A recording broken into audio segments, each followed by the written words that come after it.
গাছ কেটো না। কাল ছিল যে গাছের সারি, আজ পড়েছে কাটা। রাস্তা দিয়ে তাই তো ভারী শক্ত হলো হাঁটা। রোদ্দুরে গা যাচ্ছে পুড়ে এখন রাস্তাঘাটে। বাইরে গেলেই ভর দুপুরে মাথার চাঁদি ফাটে। গাছগুলো সব দাম না দিয়ে ফুল দেয় আর ফল দেয়। আকাশ জুড়ে মেঘ জমিয়ে বৃষ্টি নামায়, জল দেয়।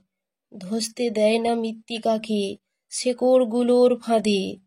গাছগুলোকে কাটলে কি হয় তাও তো দেখছো তুমি। গাঁ-গঞ্জ আর জীবন্ত নয়, শুকনো মরুভূমি। হারিয়ে যাচ্ছে মাথার উপর গাছের সবুজ পাতা। জ্বলছে বাজার, রাস্তা ও ঘর, এই নাকি কলকাতা? তাই তো বলি, গাছ কেটো না, গাছকে রাখো ধরে। তা নইলে ভাই লক্ষ্মী সোনা বাঁচবে কেমন করে?